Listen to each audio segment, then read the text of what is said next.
आज हम लोग पढ़ेंगे जो ऊष्मा का हम लोग है। ऊष्मा में अगला टॉपिक है हम लोग का ऊष्मा के लेक्चर में ऊष्मा स्थानांतरण। तो आज के वीडियो में हम लोग ऊष्मा स्थानांतरण, जिसमें कि तुमको ऊष्मा स्थानांतरण की 3 विधियां, चालन, संवहन, विकिरण, कुछ black body radiation, black body से किस तरह से ब्लैक जो पिंड है किसको कहते हैं, ब्लैक बॉडी किसको कहते हैं, इसके बारे में, और न्यूटन का जो शीतलन का नियम है, cooling law, Newton cooling law, उसके बारे में इस लेक्चर में देखेंगे। और जो एनसीईआरटी के उदाहरण कुछ दिए हुए हैं उन सबों की चर्चा इस लेक्चर में की जाएगी। तो ऊष्मा जो स्थानांतरण है, तो ऊष्मा स्थानांतरण के नाम से ही पता है कि ऊष्मा को एक स्थान से दूसरा स्थान तक जाना, ले जाना। तो इसके 3 विधियां हैं, ऊष्मा स्थानांतरण की 3 विधियां, जिसको कहते हैं चालन, संवहन और विकिरण। तो एक करके चर्चा करते हैं। एक स्थान से दूसरे स्थान तक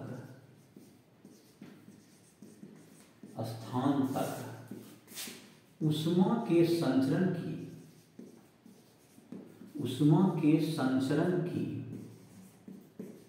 3 विधियां हैं। ऊष्मा के संचरण की 3 विधियां हैं। 3 विधियां हैं।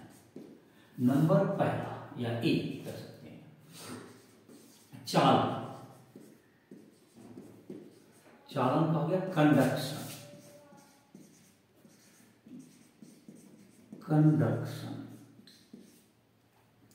चालन का हो गया कंडक्शन। तो चालन किसको कहते हैं? जब तुमको ऊष्मा जबकि एक स्थान से दूसरा स्थान तक ले जाना है, तो जैसे ठोस में होता है। ठोस में क्या करते हैं, जैसे कि ठोस के एक सिरा को गर्म किया, जैसे एक ठोस पदार्थ है, इसके एक सिरा को हीट करता है, यहां पर ऊष्मा दे रहा है, यहां पर हीट कर रहा है। तो क्या होता है, ये दूसरा सिरा इसका गर्म हो जाता है। तो इसमें क्या होता है कि एक जो अणु है, जो गर्म अणु है, यह अपना स्थान बदले बिना ऊष्मा को इधर से लेता है। गर्म है इधर ठंडा होगा, इधर गर्म है इधर ठंडा होगा। तो ठंडा क्या होगा, इधर तो पहले ये गर्म अणु जो है ई लिया हुआ हीट, ये इस अपने बगल वाला को देगा क्योंकि ठंडा है। इस तरह से जो अणु है इसका वह आप स्थान नहीं बदलता, लेकिन ऊष्मा एक स्थान से दूसरा स्थान मतलब आगे बढ़ते चलते जाता है। यह जो ऊष्मा संचरण की विधि है, जिसको हम लोग कहते हैं चालन। तो इसमें लिख देते हैं इसका परिभाषा कंडक्शन का। ऊष्मा संचरण की वह विधि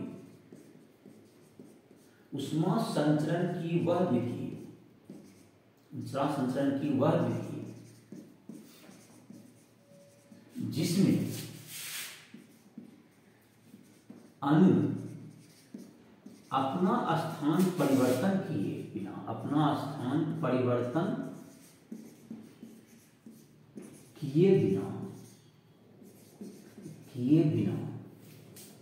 ऊष्मा का स्थानांतरण एक स्थान से दूसरे स्थान तक कर देता है,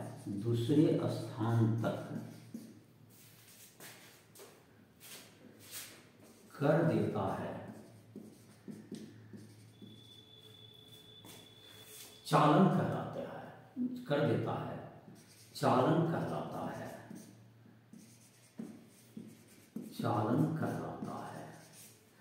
चालन कहलाता है। एक स्थान दूसरे के अंदर चला जाएगा जैसे ऊष्मा का, उसको हम लोग चालन कहेंगे। तो चालन का क्या होगा तुमको, तो चालन में ये होगा तुमको एक स्थान से दूसरा स्थान गया बिना जगह का, माने गर्म जो कण है वह ठंडा को ऊष्मा दिया, ठंडा फिर आगे धीरे धीरे ऊष्मा बढ़ता गया। इसमें स्थान परिवर्तन नहीं किया गया अणु के द्वारा, लेकिन ऊष्मा एक स्थान से दूसरा स्थान चला गया। ठोस में ऊष्मा संचरण की यह मुख्य विधि है। मतलब ठोस वस्तु को गर्म करेंगे तो एक स्थान दूसरा स्थान तक ऊष्मा जो इसी प्रकार जाता है। तो ठोस में जैसे इसी के आधार पर कहते हैं, जो कोई ऊष्मा का चालक होता है, कोई अच्छा चालक होता है, कोई बुरा चालक होता है। तो इस तरह से जिसमें तो इसका जो तुमको है, जो चालन के कारण जो ऊष्मा जो एक स्थान से दूसरा स्थान तक जाने की जो दर है, वह तुमको बहुत से फैक्टर पर निर्भर करता है। वह इस बात पर निर्भर करता है कि इसकी मोटाई कितनी है, मोटाई के समानुपाती होगी। जो चालक है, चालक के मोटाई के समानुपाती होगी। मोटाई मतलब क्षेत्रफल के अंतर उसके अलावा जो ताप का अंतर होगा अगर ज्यादा है तो उष्मा अधिक जाएगा, उसके भी समानुपाती होगा। लेकिन इसकी लंबाई जो होगी, इसकी मोटाई जिसको कह सकते हैं चालक की, उसके व्युत्क्रमानुपाती होती है। तो यह जो तुमको है चालकता जो है उष्मा चालन में लिख लेते हैं यहां पर, चालन में उष्मा स्थानांतरण की दर, उष्मा स्थानांतरण की दर वस्तु के अनुप्रस्थ काट के क्षेत्रफल एवं तापांतर के समानुपाती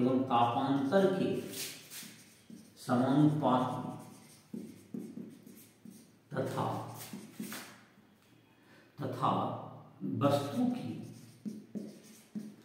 लंबाई के व्युत्क्रमानुपाती होती है।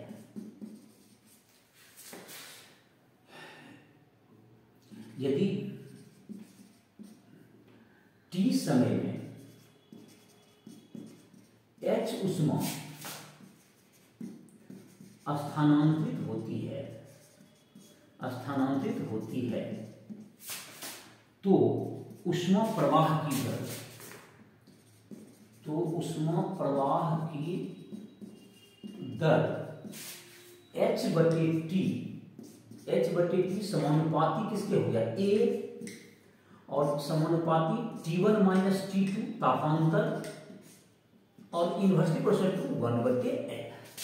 ये हो गया इसका जो है संकेत बहुत क्लियर है।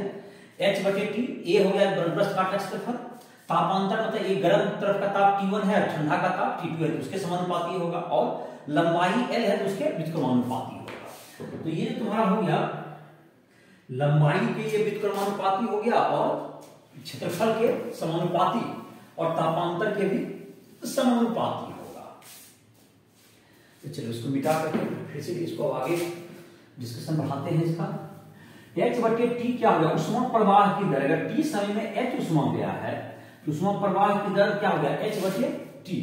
यह समानुपाती होगा तो अनुप्रस्थ काट के क्षेत्रफल के समानुपाती होगा, उसकी लंबाई के क्या होगा, व्युत्क्रमानुपाती, और तापांतर के समानुपाती होगा। तापांतर मतलब हो गया ताप, जो गर्म वस्तु का ताप अगर T1 है और ठंडा सिरा का ताप T2 है, तो तापांतर होगा T1 माइनस T2, तो उसके क्या होगा, समानुपाती होगा। तो इस तरह से इसको कर दे रहे हैं। तो h बटे टी समानुपाती a,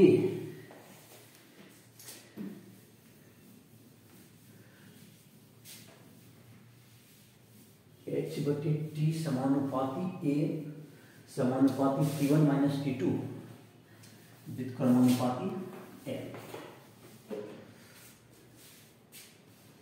तो ये तुम्हारा हो गया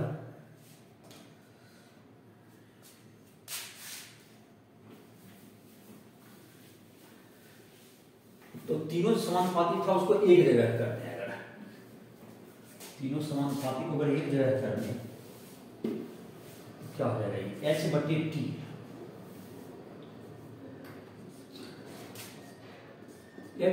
समानुपाती a गुना T1 minus T2 by L। तो h बटे टी बराबर k, समानुपाती नियतांक आ गया a T1 minus T2 by L। k को पदार्थ की उष्मा चालकता कहते हैं, k को पदार्थ की उष्मा चालकता कहते हैं। जो चालक होगा उसके लिए k का मान अधिक होगा, जो कुचालक होगा उसके लिए k का मान कम होगा। मतलब अगर इस सब संकेत को देखना चाहें इसमें, तो इधर का ताप, गर्म गोला का ताप T1, और ठंडा का ताप क्या होगा, ठंडा छोर का ताप T2, और इसकी लंबाई क्या हो गई, इसकी L हो गई, और तुमको अनुप्रस्थ काट का क्षेत्रफल A हो गया। इधर का अनुप्रस्थ काट का क्षेत्रफल बराबर A। ये तुमको हो गया कि उष्मा चालकता कहलाता है। तो तो ऊष्मा चालकता का जहां तक हो गया, ऊष्मा चालकता पदार्थ की प्रकृति पर निर्भर करेगा ऊष्मा चालकता का मान। जहां तक कि देखो H/T का मान हो गया तुमको, H/T का मान किस पर निर्भर करता है? पदार्थ की ऊष्मा चालकता पर निर्भर करती है, उसके क्षेत्रफल पर, T1 - T2 तापांतर और L के व्युत्क्रमानुपाती है।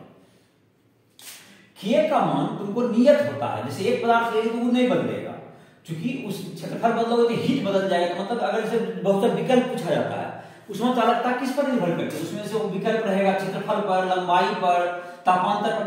बहुत सा स्टूडेंट जो कि ये फार्मूला देख के कहता है इस पर निर्भर करता है, बल्कि ये जब बदलता है ना तो ये H/T भी बदल जाएगा। तो इसका मतलब K नियत रहता है, K सिर्फ पदार्थ के प्रकृति पर निर्भर करता है। इसलिए इस तरह का विकल्प हो तो उसको समझ लीजिए कि K किस पर निर्भर करता है, सिर्फ इन सबों पर निर्भर नहीं करेगा, बल्कि उस पर ऊष्मा प्रवाह की दर निर्भर करती है। लेकिन H/T निर्भर करेगा और K लेकिन नियतांक होता है। अब जहां तक कि रहा इसका कहते हैं बीमा का, तो K का क्या होगा तुमको, तो K बराबर कितने हो जाएगा पूरा, K का मान लिख देंगे तो H/T बराबर Ka T1 - T2 by L।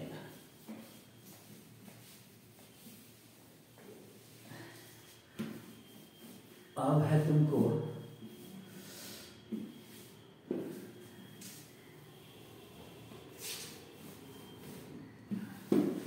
तो निकालते हैं K का बीमा, निकालते हैं जैसे, तो K का बीमा क्या हो जाएगा, इसी सूत्र से निकाल लेते हैं। K का बीमा या पहले मात्रक दोनों निकालते हैं, Ka T1 - T2 by L। तो K बराबर क्या होगा H/T, तो K का हो जाएगा तुमको H/T गुना L बटेगा, K का सूत्र लिखो, चलो H/T तो है ही गुना L/A T1 - T2 सबका सुन। अब जैसे ऊष्मा चालकता का मात्रक SI मात्रक, ऊष्मा चालकता का SI मात्रक बिल्कुल यहां से हो जाएगा। देखो ये तुमको H/T जूल प्रति सेकेंड, जूल होता है ऊष्मा का प्रति सेकेंड, इसको वाट भी कहते हैं, इसको W कहते हैं, वाट हो गया। और तुमको क्या है, ऊपर में क्या है L है, नीचे में A है, तो प्रति मीटर, मीटर बटे मीटर स्क्वायर, एगो मीटर नीचे बच गया। और ताप का क्या था केल्विन, तो प्रति केल्विन, तो वाट प्रति मीटर प्रति केल्विन, या जूल प्रति सेकंड प्रति मीटर प्रति केल्विन। ये कहां तक समझ में आ गया, कहां से प्रति मीटर आया, L लंबाई का M हो गया मीटर, और मीटर क्षेत्रफल का मीटर स्क्वायर, तो जाहिर है कि एक मीटर नीचे बच गया तो प्रति हो गया। अब बीमा की बात है, बीमा भी निकाल लेते हैं। K का बीमा, तो हीट का बीमा होता है mL/T - 2, कार्य के बीमा के बराबर, और गुना L हो गया लंबाई का, बटे T का तो T ही हो गया, क्षेत्रफल का L स्क्वायर हो गया, और एक केल्विन हो गया। तो क्या होगा तुमको, एक L तो कट गया, mL स्क्वायर ही कट गया, तो mL बच गया ऊपर, mL/T - 3 हो गया, और K - 1 हो गया। तो ये तुम्हारा हो गया इसका बीमा चालक का। तो पदार्थ का जो तुमको ऊष्मा चालकता जो होता है तुमको, वह किस पर निर्भर करता है, उसकी प्रकृति पर निर्भर करेगी। कोई ज्यादा ऊष्मा का चालन करता है, जैसे धातु वगैरह होता है, उसका चालकता अधिक होगा। और अधातु है, जैसे काठ है, ये सब जो है ऊष्मा में गर्म नहीं होता है, तो ये सब तुम्हारा इसका मतलब धातु का क्या है, ऊष्मा का कुचालक होगा। और जिससे ऊष्मा एक स्थान से दूसरा स्थान जाता है, जैसे धातु है, स्टील का बर्तन है, तांबा का है, इस सबसे धातु ऊष्मा एक स्थान से दूसरा स्थान चला जाता है, तो वह ऊष्मा का सुचालक हुआ। अब इसके बाद हम लोग देख लेते हैं, एक उदाहरण है तुमको एनसीईआरटी बुक में 6ठा नंबर है तुमको, तो उसको देखते हैं हम लोग।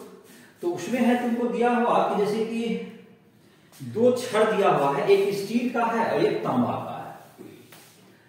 तो एक स्टील का छड़ की तरफ जो 300 डिग्री सेल्सियस ताप रखा है, और तांबा के छोर के जो अंतिम में है एक दूसरा से जुड़ा हुआ बैक टू बैक, एक के बाद दूसरा, और उसमें जो है तुमको जंक्शन का ताप बताना है, और उसके जो डाटा है वो सब दिया हुआ है तुमको। देखो जैसे कि उदाहरण भी बनाने के लिए सीख लो, दो उदाहरण है इस पर आधारित, तो फिर हम लोग संवहन में आएंगे, विकिरण उसके बाद। तो पहले चालन का दो उदाहरण है, उसकी चर्चा कर लेते हैं।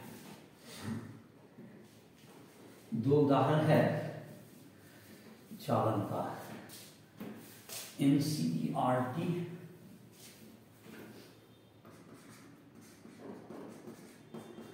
उदाहरण 6, इसमें है तुमको, एक है स्टील का है और एक तांबा का है। एक स्टील है ये और एक तांबा है, इसके जस्ट बाद में है तांबा का, है ना। दोनों का लंबाई, इधर का लंबाई है 15 सेंटीमीटर इसका सर, स्टील का लंबाई, इधर का ताप कितना 300 डिग्री सेल्सियस, और स्टील है ये स्टील, और ये है तुमको इधर 0 डिग्री सेल्सियस, इधर इस छोड़ पे ना 0 डिग्री सेल्सियस। ये है तुमको कॉपर, तांबा का बना हुआ है, इसकी लंबाई है सर 15 सेंटीमीटर तुम्हारा। इसका जो यहां तक का ताप है, यहां पर का ये 15 सेंटीमीटर लंबाई, स्टील का लंबाई का, और इसका लंबाई है 10 सेंटीमीटर का, और दोनों की उष्मा चालकता दी हुई है। जो जंक्शन है इसका ताप कितना होगा, you have to find out, T equal to what. ये जो जंक्शन है इसका ताप कितना होगा, क्या हो रहा है आप देखो चित्र में क्या हो रहा है। यहाँ स्टील का एक क्षण का ताप जो है इसको भट्ठी में डाल दिया, 300 डिग्री सेल्सियस भट्ठी में है, तो जाहिर है कि 300 डिग्री हो गया, ये धीरे धीरे उष्मा इधर ले जा रहा होगा, तो इसका ताप इधर 0 डिग्री मेंटेन किया, बर्फ है इधर, बर्फ के सिल्ली में डाला हुआ है, तो ये धीरे धीरे ये जो रॉड से होते हुए क्या जा रहा होगा, ताप हीट जो इधर से इधर जा रहा है, बर्फ धीरे धीरे पिघलेगा उससे। तो इस अवस्था में तुमको जब इस साम्य अवस्था प्राप्त कर, जब उष्मा प्रवाह की दर क्या हो जाएगी, नियत हो जाएगी, तो एक निश्चित रेट से उष्मा जाते रहेगा, और तो उस स्थिति में T का मान जो जंक्शन का ताप है वो कितना होगा। तो देखो यहां पर क्या है, जितना उष्मा यहां पर जंक्शन पे आ रहा होगा, जब उतना ही उष्मा वो पास ऑन कर रहा है, आगे दे रहा है, तो जितना कि ये हीट ला रहा है स्टील, उतना ही हीट कौन ले रहा है, कॉपर ले रहा है। तो इसका मतलब कि हुआ उष्मा प्रवाह की दर, जो स्टील में उष्मा प्रवाह की दर जितना होगा H/T, उतना ही तांबा में है। तो लिख लेते हैं स्टील में उष्मा प्रवाह की दर बराबर तांबा में स्टील उष्मा प्रवाह की दर, क्योंकि जो उष्मा प्रवाह की दर जब साम्यावस्था प्राप्त कर लेता है, तो ये क्या होगा, जैसे देखो थर्मामीटर यहां लगा दो, ये जो जंक्शन का ताप, हर जगह ताप आपको नियत मिलेगा, बढ़ता हुआ प्रतीत होगा, शुरुआत में बढ़ेगा, लेकिन कुछ समय के बाद बढ़ना प्रतीत होगा, उस स्थिति में जितना हीट आ रहा है उतना हीट को ही भेजते रहेगा। और यहां पर क्या होगा तुम्हारा K1 मतलब स्टील का गुना A1 गुना ताप है 300 माइनस T, अब बटे क्या होगा तुमको L1 होगा, उसका मान एक अलग रख देते हैं, बराबर क्या होगा तुमको K2, और क्षेत्रफल ऐसे दोनों का बराबर ही है, बाद में A1 और A2 ही रख देंगे, और गुना क्या हो जाएगा, यहाँ पर देखो इधर तांबा के लिए हो गया तुमको T माइनस 0, बाय में कितना होगा तुमको ये L2 कहते हैं। अब सबका मान रख देते हैं, देखो स्टील का K1 बोलो कितना है, K1 50.2, क्षेत्रफल दोनों का बराबर है, तो उसको A मान लीजिए, और इधर का ताप है 300 माइनस T बटे ई लंबाई था तुमको दोनों सेंटीमीटर में ही है, तो सेंटीमीटर में कट जाएगा, इसलिए कोई दिक्कत नहीं, 0.15 लिखिए या 15 सेंटीमीटर लिखिए, 15 और 10 उसी ढंग से कट जाएगा, सेंटीमीटर कट जाएगा। इधर कितना है तांबा का के 385, तांबा देखो स्टील से अच्छा सुचालक है उष्मा का, और इधर हो गया तुमको, और इधर हो गया तुमको T माइनस 0 बटे कितना 10 सेंटीमीटर, दोनों सेंटीमीटर कट गया, इसलिए ऐसा ही नहीं कोई दिक्कत नहीं। अब इसको हल करके क्या चीज का मान निकालना है, T का मान निकालना है, तो जो भी हल करके आ जाएगा मान, इसको इधर 3 तो नीचे से काट लेगा, ये कट जाएगा तुम्हारा, उधर हल कर देंगे तुम्हारा मान क्या आ जाएगा। और जैसे सूत्र आ जाता है तुमको K1 T1, तो T बराबर आ जाएगा तुमको K1 T1, मतलब इसका जो K1 है 50.2, T बराबर कितना आंसर कितना जाएगा 44.4 डिग्री सेल्सियस। ये तुमको आ जाएगा, हल कर लेगा इसको, तो प्रोसेस बता देगा। एक उदाहरण तो ये था, दूसरा एक उदाहरण और है तुमको, उसको भी देख सकते हो। दूसरा उदाहरण है जिसमें कि 3 पार्ट है उस क्वेश्चन का, उसमें भी जंक्शन ही है, पहला पार्ट तो दोनों एक जैसा ही है लगभग, तो उसमें है तुमको एक पंचभूति का छड़ है, एक है कांसा का, लोहा का है, पहले लोहा का लगा हुआ है, अब फिर पीतल, अच्छा लोहा और पीतल का है। और A1 वैसे दोनों का A1 A2 तो बोला है, बट A1 A2 का मान समान है, L1 L2 का भी मान क्या है समान ही दिया गया है, K1 K2 अलग अलग है। तो पहला पार्ट तो वही है कि जंक्शन का क्या बताइए, ताप बताइए, जो अभी बताया जैसे सेम चीज है। दूसरा पार्ट है कि उसमें समतुल्य कितना होगा, दोनों के बदला एक अगर तुमको दे देंगे, जैसे कि है एनसीईआरटी उदाहरण 7वां देखते हैं। इसमें तांबा का एक तांबा कहते हैं, ये लोहा का है, एगो लोहा का, और ये घर की तरफ एगो पीतल का है, एगो पीतल का लगा दिया।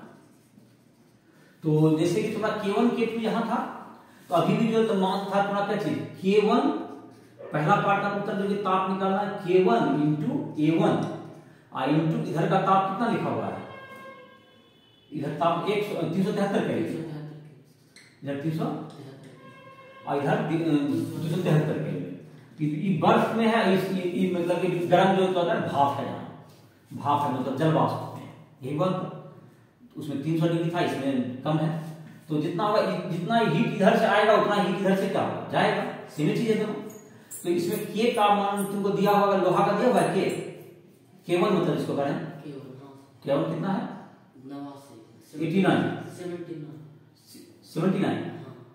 79 इंटू ए, अभी ये ही थे इसलिए ज्यादा इसको डिटेल करने की जरूरत नहीं है। 373 माइनस टी बटे एल, दोनों में सेम ही रखा है इस क्वेश्चन में।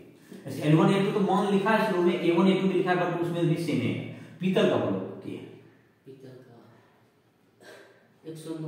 109 और गुना ए गुना क्या होगा तुम्हारा T माइनस 273 कैलोरी, कैलोरी में है। अब बटे में क्या होगा तुमको एल कट गया, ए कट गया तुम्हारा, एल और ए क्या होगा तुम्हारा कट गया। तो T बराबर आ जाएगा तुमको K1 गुना 373 जोड़ K2 गुना K1 का मतलब है कितना था, K1 किसको कर रहे हैं, यहाँ पर था मान जो है पहला वाला 79 गुना, लिख देते हैं केवल 79 गुना 373, और K2 कितना था 109 गुना 273 बाय हो गया तुमको T1 प्लस T2, T चाहिए K1 प्लस K2, तो K1 कितना हो गया 79 प्लस 109, इससे T का मान आ जाएगा इतना कैलोरी, कितना आ जाएगा सर 315 कैलोरी, 315 कैलोरी पहला हो गया था। दूसरा पार्ट था इसमें, दूसरा पार्ट था कि समतुल्य क्या होगा तुमको, समतुल्य तुमको इसका ऊष्मा चालकता निकाला, समतुल्य ऊष्मा चालकता है। यदि समतुल्य ऊष्मा चालकता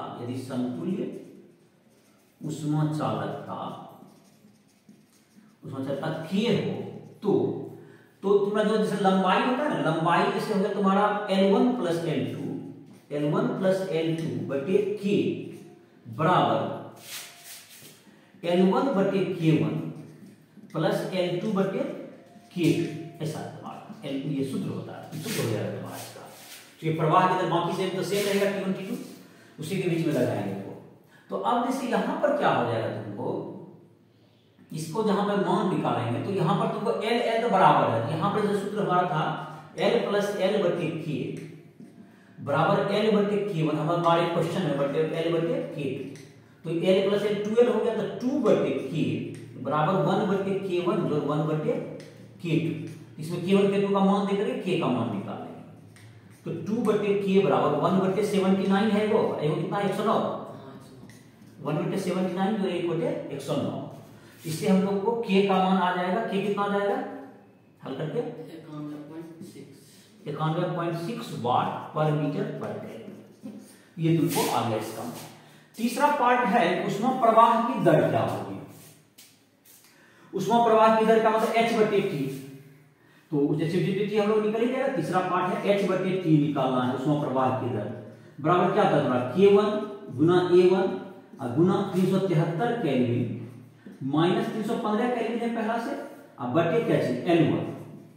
अब सबका मान याद रखेंगे, K1 का मान कितना है 79, A1 बोलो कितना है क्षेत्रफल A1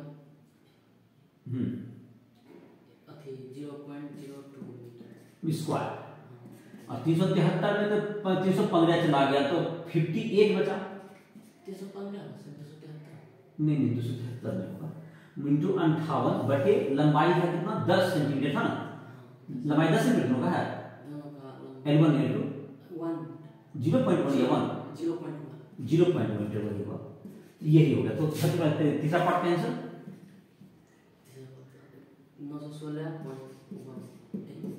वाट पर मीटर पर।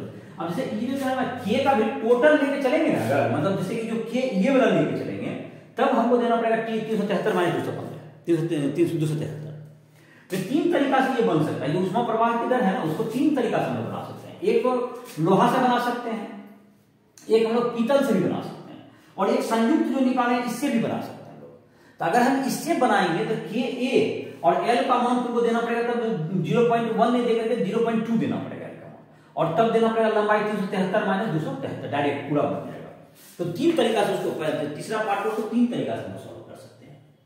तो खैर ये हो गया तुम्हारा। अब हम लोग देखते हैं संवहन। दूसरा जो हम लोग का था ऊष्मा चालक की विधि था जिसका नाम है संवहन। तो चालन हो गया, तुम अपना प्रश्न बनाओगे, जो भी दिक्कत होगा राइट ऐप के माध्यम से हमसे कभी भी संपर्क कर सकते हो। इन सब कोई प्रश्न हो फिजिक्स केमिस्ट्री या मैथ किसी भी टॉपिक में, यदि मेडिकल की आप प्रिपरेशन करना चाहते हो तो उसके हेल्प से हमसे कभी भी मदद ले सकते हो।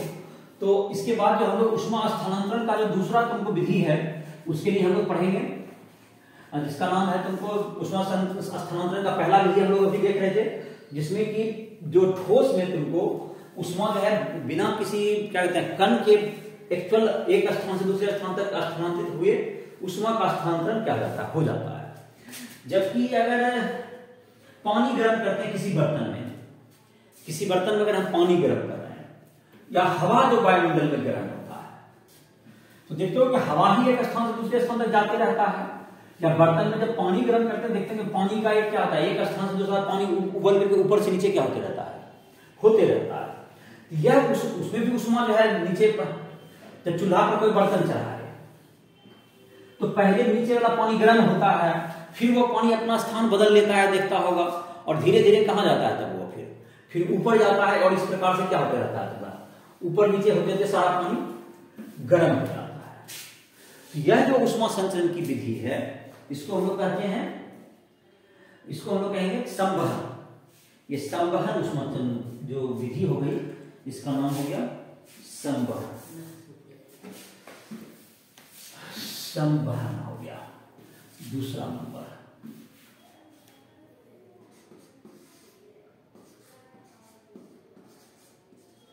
संवहन तो पहला था चालन, दूसरा संवहन, दैट इज इसका इंग्लिश में कन्वेक्शन। कन्वेक्शन तो इसमें ऊष्मा प्रवाह की यह विधि, जिसमें कि ऊष्मा स्थानांतरण की विधि, स्थानांतरण की विधि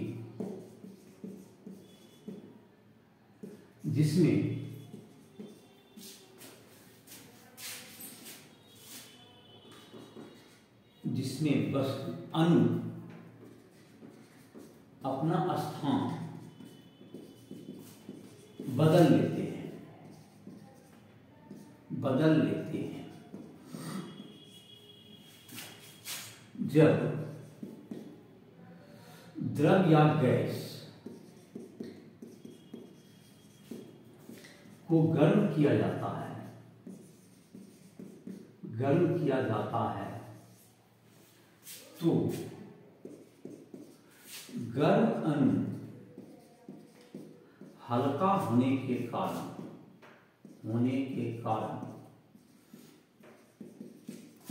ऊपर उठता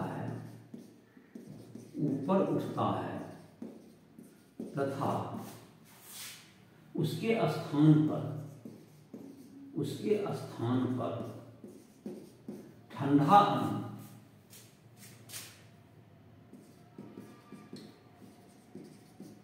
अणु आकर स्थान ग्रहण करता है। ऊष्मा स्थानांतरण की यह विधि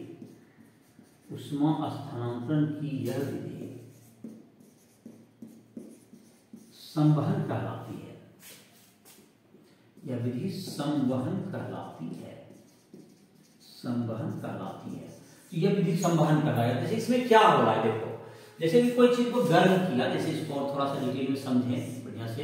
जैसे यहाँ पानी रख दिए, अगर मानते हैं पानी को हम तो गर्म करते हैं, जो देखते हैं बर्तन में पानी गर्म करके यहाँ से हीट देते हैं, नीचे से यहाँ से ऊष्मा दे रहे हैं। ऊष्मा देने क्या हो रहा है, यहाँ का पानी गर्म हो जाएगा, यहाँ का पानी जब जो चीज गर्म हो जाएगा वो हल्का हो जाता है, गर्म जब हल्का हो जाती है जो ऊपर उठेगा, अब भारी चीज क्या आएगा फिर नीचे आएगा, और इस तरह से क्या होगा कि ये जो तुमको पानी है जो ठंडा वाला पानी भारी है तो वो नीचे आएगा, फिर वो गर्म होगा, फिर गर्म होगा तो फिर ऊपर उठेगा, इस तरह से क्या होगा ऊपर नीचे होते होते पूरा पानी क्या हो जाएगा, गर्म हो जाएगा। वायुमंडल में हवा भी है, अगर धरती जैसे गर्मी के दिन में गर्म हो गया, जब पृथ्वी गर्म हो जाता है चाहे बालू में जब रहता है तो क्या करता है वो जो हवा के बालू के संपर्क में आया या जमीन के संपर्क में आया वो गर्म हो गया तो ऊपर उठा, फिर ठंडा वाला नीचे आया, इस प्रकार से पूरा वायुमंडल क्या हो जाता है संवहन के द्वारा गर्म हो जाता है। तो ये संवहन प्रक्रिया जो है तुमको द्रव और गैस में यह मुख्य विधि है क्योंकि गर्म होने का एक विधि है, और ठोस में जनरली चालन विधि से गर्म होगा, और नहीं तो मतलब कहते हैं जो कुचालक है तो थोड़ा बहुत गर्म होता है तो ये संवहन वगैरह से या उष्मा के विकिरण से तीसरा जो विधि होगा उससे भी गर्म होता है। ये तुमको विधि है संवहन कहलाएगा। तो समझ में आ गया होगा इसका संवहन विधि है जिसके कारण की, और मतलब क्या होगा तुमको संवहन से क्या होता है ये गर्म होता है। तो ये तुम्हारा होगा संवहन। उसके बाद है तीसरा विधि है जिसको लोग कहते हैं विकिरण। विकिरण मतलब रेडिएशन, जिसमें कि इस विधि में तुमको उष्मा को एक स्थान से दूसरा स्थान तक जाने के लिए किसी माध्यम की आवश्यकता नहीं होती है। जैसे कि सूर्य से जो पृथ्वी तक जो प्रकाश आ रहा है, या तुमको बल्ब जब हम लोग जलाते हैं किसी रूम में तो वह क्या करता है एक पूरे रूम में क्या करता है उष्मा जाता हीट भी जाता है, उसके प्रकाश के साथ साथ हीट भी जाता है। तो वह जो हीट जाता है उसके लिए जो विधि है उसके लिए किसी माध्यम की जरूरत है, ये विधि कहलाती है विकिरण। विकिरण हो गया कि विकिरण के कारण जाती है, तो विकिरण हो गया तुमको विकिरण विधि है। विकिरण का इंग्लिश हो गया रेडिएशन। तीसरा विधि है जिसका नाम हो गया विकिरण। तीसरा नंबर लिख देते हैं विकिरण रेडिएशन। उष्मा संचरण की विधि, उष्मा संचरण की विधि जिसके लिए माध्यम की आवश्यकता नहीं होती, जिसके लिए माध्यम की आवश्यकता नहीं होती है, नहीं होती है, विकिरण कहलाती है, विकिरण कहलाती है। गर्म वस्तु, गर्म वस्तु विकिरण के द्वारा, विकिरण के द्वारा उष्मा त्याग करती है, त्याग करती है। जैसे कि आग यहां जल रहा है, अगर कोई नहीं भी हवा रहेगा तो भी क्या होगा, आग जो है विकिरण के द्वारा उष्मा एक स्थान से दूसरे स्थान तक भेज देगा। सूर्य प्रकाश, सूर्य प्रकाश पृथ्वी तक विकिरण की विधि से, विकिरण की विधि से उष्मा स्थानांतरित करती है, उष्मा स्थानांतरित करती है। पृथ्वी गर्म होता है इसी के पास, सूर्य प्रकाश को वो विकिरण है। इस तरह से विकिरण से कोई यहाँ पे बल्ब जला दिए, यहाँ पे जो सब जगह जा रहा है विकिरण निकलता है, जैसे हीटर जलाते हैं तो जब विकिरण क्या होता रहता है एक स्थान से निकल रहा है जिसके कारण वो क्या होता है गर्म होता है, ये सब विकिरण मिलती है तुमको। तो विकिरण के द्वारा जो उष्मा जो संचरण होता है तो इसके लिए जो फार्मूला वगैरह का तो इसमें जरूरत नहीं, जैसे स्टीफन बोल्ट्जमैन का नियम है वो सब हमारे हम लोग के कोर्स में नहीं है। तो ये तुमको जहां तक है विकिरण के द्वारा कितना उष्मा का संचरण होता है इसका कुछ जो है तुमको न्यूमेरिकल टाइप का जो है मतलब क्वांटिटेटिव एनालिसिस तो नहीं है, लेकिन हम लोग इसमें जैसे कि है कुछ क्वालिटेटिव स्टडी कर सकते हैं। क्वालिटेटिव स्टडी से मतलब कि विकिरण में देखते हैं कि जो कि तुमको काली वस्तु है, काली वस्तु जो कि ब्लैक है, वह जितना विकिरण है सबका अवशोषण करता है। विकिरण का जो अवशोषण है वह तुमको काली वस्तु क्या करता है, ज्यादा से ज्यादा विकिरण का अवशोषण करती है। तो काली वस्तु के द्वारा विकिरण, ये तुमको अलग से लिख लेते हैं, काली वस्तु के द्वारा विकिरण। तो काली वस्तु के द्वारा विकिरण, काली वस्तु जो है तुमको अच्छा उष्मा का उत्सर्जक भी होता है, अच्छा अवशोषक भी होता है। काली वस्तु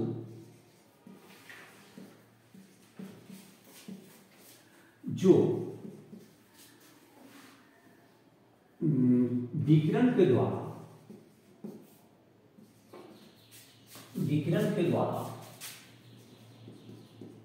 आने वाली सभी ऊष्मा को अवशोषित कर लेती है, अवशोषित कर लेती है। उजली वस्तु ऊष्मा का अच्छा प्रावर्तक होता है, अच्छा प्रावर्तक होता है, प्रावर्तन कर देगा ज्यादा, प्रावर्तक होता है। और ये काली वस्तु अच्छा ऊष्मा का उत्सर्जक होता है। दूसरा एक जो हम लोग का होता है अच्छा अवशोषण, अच्छा अवशोषण,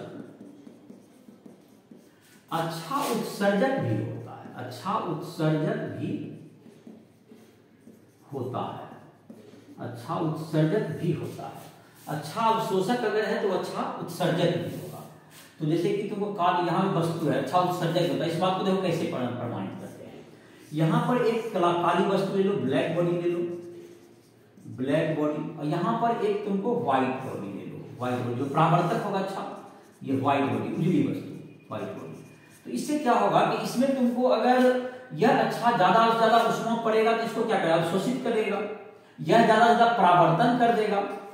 लेकिन एक समान समय के बाद अगर एक रूम में रख दिए, एक निश्चित समय गुजरने के बाद दोनों में थर्मामीटर के द्वारा करेंगे तो दोनों का ताप क्या आएगा, दोनों का ताप समान आएगा, ताप समान आएगा, ताप समान आएगा। इसका क्या मतलब हुआ? इसका मतलब ये हुआ कि अगर ये ज्यादा अवशोषण करा तो इसको ज्यादा मतलब इसको ज्यादा ताप होना चाहिए, कैसा हो रहा है, तो इसका मतलब अच्छा उत्सर्जक है ये, अच्छा जो है उत्सर्जक भी अच्छा है ये, और ये अच्छा अवशोषक नहीं था, अच्छा उत्सर्जक भी नहीं है। तो जिस रेट से इसका मतलब ऊष्मा आ रहा है उसी रेट से ऊष्मा को क्या करा हुआ, उत्सर्जित भी कर रहा है, जो रेडिएशन के द्वारा।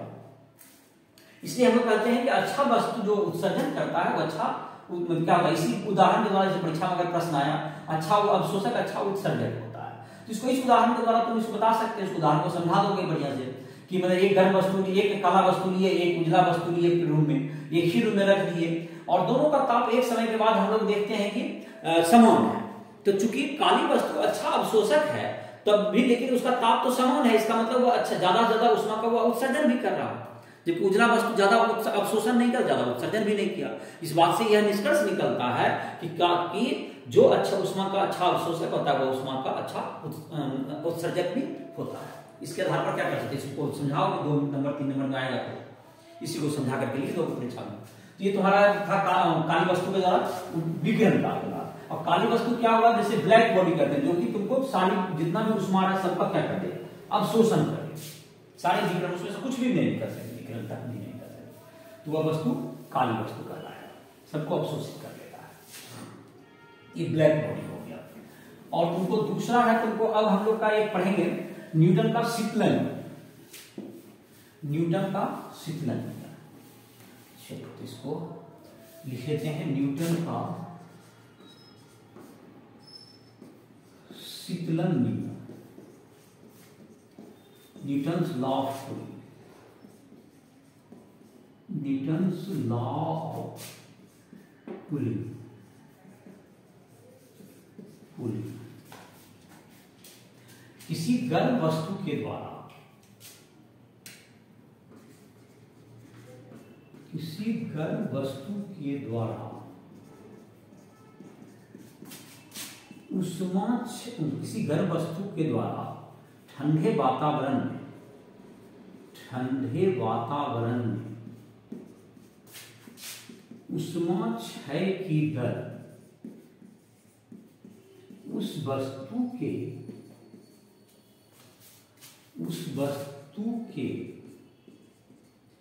पृष्ठ क्षेत्रफल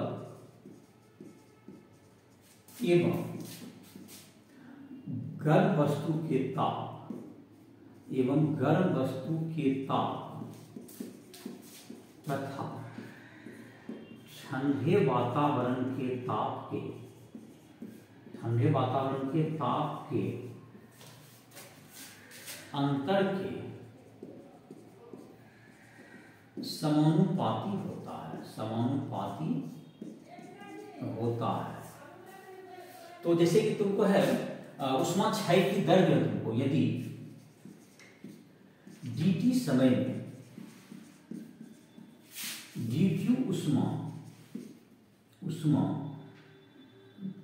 गर्म वस्तु के द्वारा विकृत होती है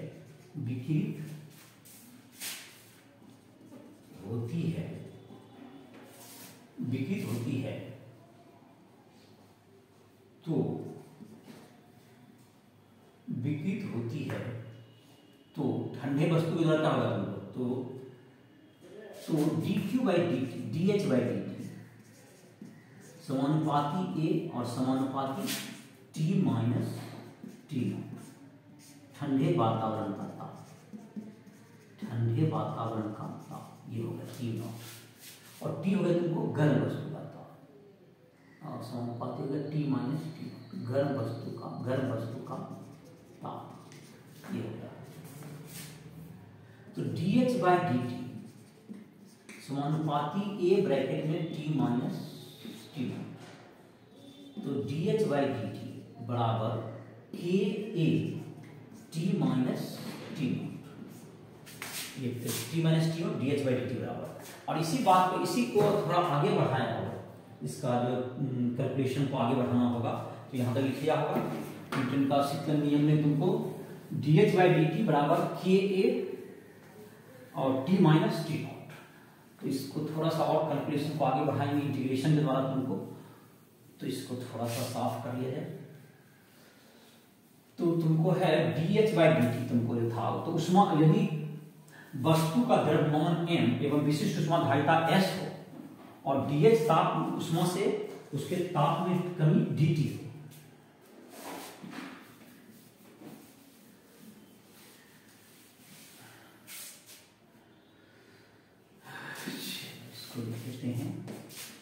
यदि गर्म वस्तु का द्रव्यमान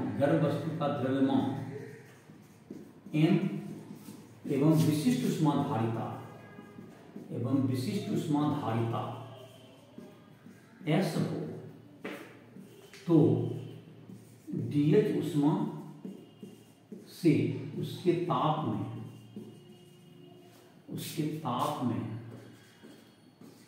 dt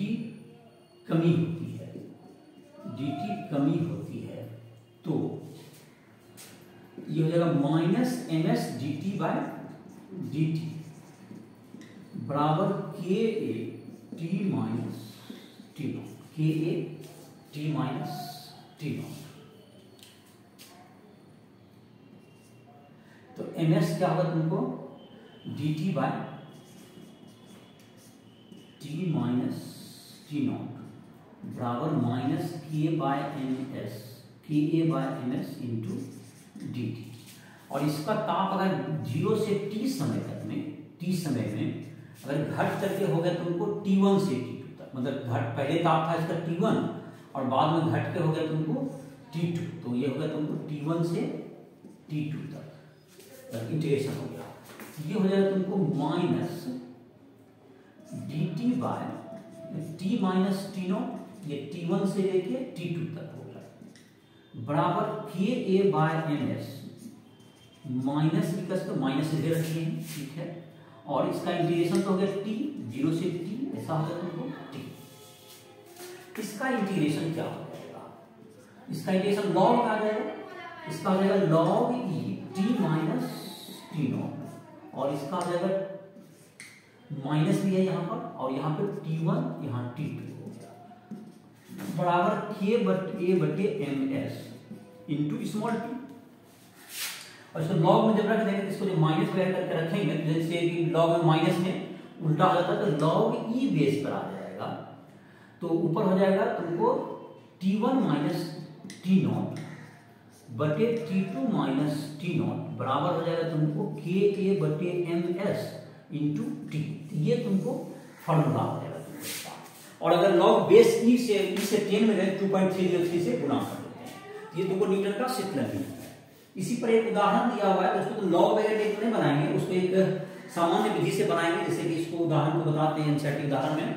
तो तुम्हारा ये लास्ट टॉपिक होगा इस अध्याय का। जो उदाहरण था तुम्हारा, इसका जो डेरिवेशन है उसको तुम देख लोगे, और इसका एक उदाहरण बनाते हैं जो कि इस फार्मूला को लॉग वाला अपने उसको एक अप्रोक्सीमेट मेथड से बनाया जाता है, जो क्योंकि लॉग टेबल वगैरह इसमें प्रोवाइड नहीं किया जाता है परीक्षा में, तो जो है एक विधि से बताएंगे, इसका भी चर्चा देखो अभी कर रहे हैं। जो तुमको एनसीईआरटी का उदाहरण नंबर 8 है,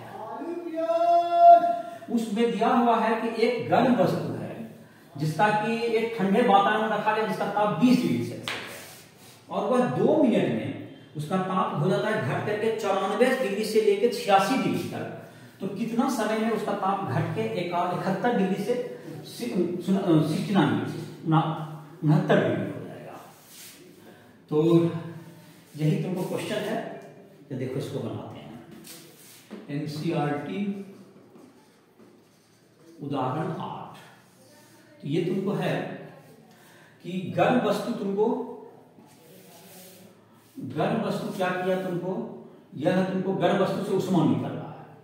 तो गर्म वस्तु से जब उष्मा निकलेगा और ठंडा वातावरण है यहाँ पर, तो इसका ताप है 94 degree Celsius to 86 degree Celsius, ये 2 मिनट में। यहाँ पे ताप है सब जगह वातावरण का 20 डिग्री। इस आधार पर देखो उष्मा क्षय की दर जो हम लोग लिखते हैं, तो यहाँ पर लिखेंगे तुमको उष्मा क्षय की दर जो लिखते हैं ताप के समानुपाती है, जैसे उष्मा क्षय की दर, तो यहाँ जैसे कि माइनस हटा दो, बड़ा में छोटा घटा देंगे, एम एस इंटू क्या हो तुम्हारा क्षेत्रफल कितना से कितना घट गया, 94 माइनस 86, ताप घटा, बटे समय कितना लगा 2 मिनट, बटे में 2 मिनट कर दीजिए, बराबर के ए, और कितना था तुमको, और ये तुमको ताप जो होगा मतलब कि 94 माइनस 86 कर दिए, और इनकी ताप जो होगा उसके समानुपाती होगा। तो ताप जैसे इसका ताप कितना लेंगे, 94 लेंगे 86 लेंगे, तो 94 प्लस 86 बटे 2, और समानुपाती किसके होता है तुमको, एरिया के,